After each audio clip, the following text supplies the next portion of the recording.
सो 1 megawatt का thermal plant जितनी electricity produce करता है उतनी इलेक्ट्रिसिटी 4 मेगावाट का सोलर प्लांट प्रोड्यूस करेगा। सो इफेक्टिवली फिर कितना लैंड चाहिए हमें? 5 acres into 4. That means 20 acres of land is required. As an energy professional, why should I know land laws in India? Oh, that's wonderful. So, we are all engineers. तो sir आप electricity act पढ़ाते हो, बहुत अच्छा है। Energy conservation act भी आप बताते हो, बहुत अच्छा। अब हमें क्लियर हो गए रूल्स और regulation. But why should we know energy laws? Climate change mitigation करना है तो लैंड लॉस पढ़ने पड़ेंगे इंडिया के एज अ इंजीनियर। एंड अगर इंडिया को डेवलप्ड कंट्री बनाना है तब भी लैंड लॉस पढ़ने पड़ेंगे। रीजन ये है 12 lakh crore rupees taxpayers are paying for oil and natural gas for importing energy. अगर वो import energy का आप stop कर दें या कम कर दें and that money is spent for development of India, India will become a developed country very fast. And government is working in these lines. All right. अब let us come to the basics actually. Climate change में India ने अपने लिए target बनाया 2070 तक India will become a net zero country. But how this will happen? There have to be short-term targets. So 2030 तक का भी टारगेट बना लिया इंडिया ने कि 500 gigawatts of solar and renewable energy has to be generated. This is the target. And then government started exploring कि कौन-कौन से options available हैं आपके पास. So 500 gigawatts अगर आपको इलेक्ट्रिसिटी प्रोड्यूस करनी है 2030 तक तो ऑप्शंस एक्सप्लोर करे गए। फर्स्ट ऑप्शन एक्सप्लोर करा गया कि चलो एक काम करते हैं, हाइड्रो पावर प्लांट्स बना लेते हैं। हाइड्रो पावर प्लांट की जो मैक्सिमम कैपेसिटी है वो 50,000 मेगावाट्स की है। आप अगर छोटे छोटे सारे हाइड्रो पावर प्लांट मिला लेंगे तब भी 75,000 मेगावाट्स की कैपेसिटी आपके पास है, उससे ज्यादा तो हो नहीं सकते। यहां पे हमारा टारगेट 2030 तक क्या है? 500 गीगावाट्स। और हाइड्रो अगर पूरा भी हम लोग कर लें एक्सप्लोर तब भी वहां कहीं टारगेट में हम पहुंच नहीं रहे। चलो let us take a second option.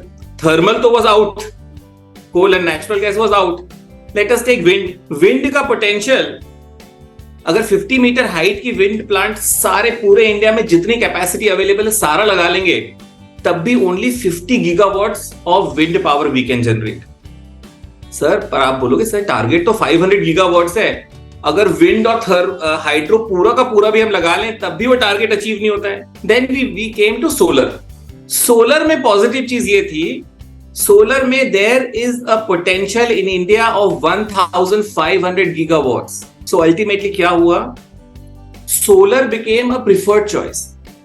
So it became a mix, थोड़ा विंड लगाएंगे, थोड़ा हाइड्रो लगाएंगे, लेकिन सोलर मैक्सिमम होगा बिकॉज उसकी कैपेसिटी इंडिया में अवेलेबल है। There are 300 sunny days in India. अब सोलर के साथ एक चैलेंज था और चैलेंज ये था कि if you compare thermal energy with solar energy, to produce 1 megawatt of thermal energy you require 1.2 acres of land, and to produce solar energy you require 5 acres of land to produce 1 megawatt of electricity. और यहां पे बात खत्म नहीं होती है, यहां पे एक और चैलेंज है। अगर प्लांट लोड फैक्टर देखें आपका सोलर का तो बेस्ट एफिशिएंट सोलर प्लांट्स का plant load factor is 20 to 25। Thermal का जो प्लांट लोड फैक्टर है, एफिशिएंसी है, जो भी आप बोलना चाहें, वो 85% है। It is 4 times। So 1 megawatt का थर्मल प्लांट जितनी इलेक्ट्रिसिटी प्रोड्यूस करता है उतनी इलेक्ट्रिसिटी 4 मेगावाट का सोलर प्लांट प्रोड्यूस करेगा।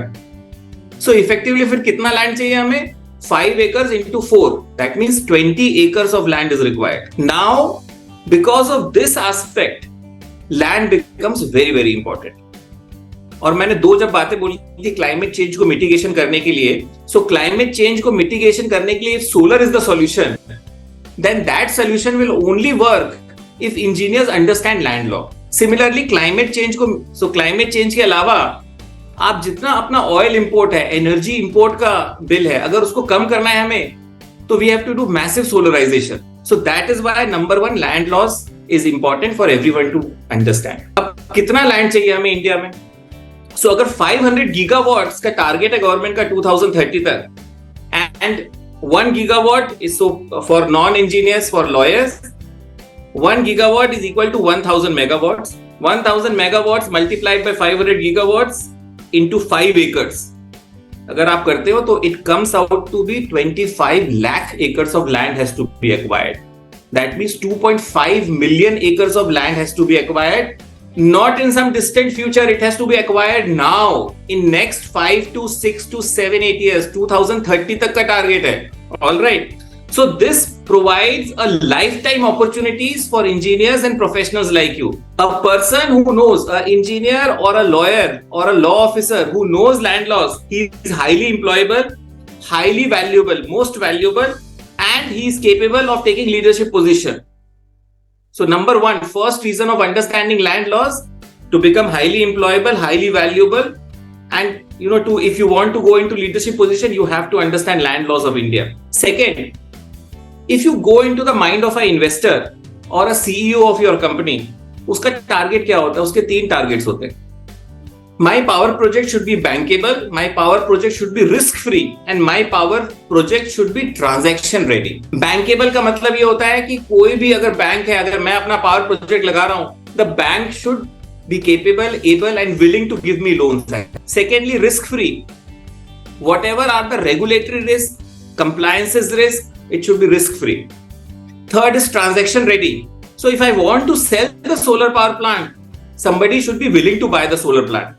अब इन तीनों के लिए सबसे इंपॉर्टेंट है लैंड लॉस जानना, क्योंकि biggest risk for solar plant is land laws. Second is to secure funding for the solar project. अब आप जाएंगे इरिडा पे, Indian renewable energy development agency पे, पावर फाइनेंस कॉर्पोरेशन पे, रूरल इलेक्ट्रिफिकेशन कॉर्पोरेशन में, या किसी भी आप बैंक में, नॉन फाइनेंशियल इंस्टीट्यूशंस में, नॉन बैंकिंग फाइनेंशियल इंस्टीट्यूशन में, what he says, I don't want your solar panels as collaterals.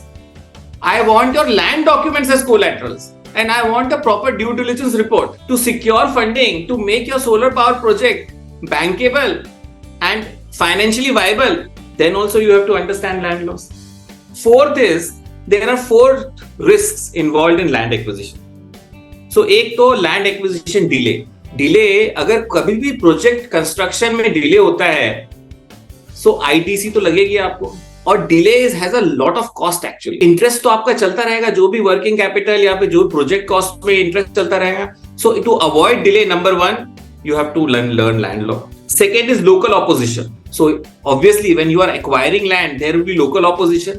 अगर local opposition को mitigate करना है, we have to understand land laws. Third is land use conflict.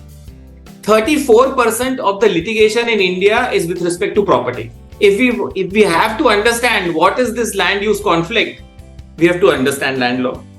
Fourth, if our company is acquiring land for solar project or power project, we have to double sale तो नहीं हो रही है, कोई fraud तो नहीं है, या जो land risk है उसको avoid करने के लिए भी you have to understand land law. Fifth, if you are producing electricity, you have to evacuate electricity.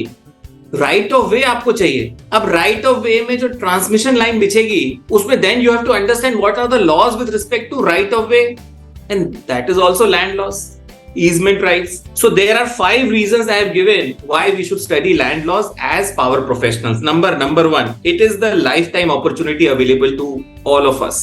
Number 2, it will make our projects bankable. Number 3, it will make our project risk free. Fourth, it will make our project transaction ready. And ROW issues कम से कम आएंगे. So hope I have answered the question. Sanvi, back to you. Definitely, sir. That is really interesting to know.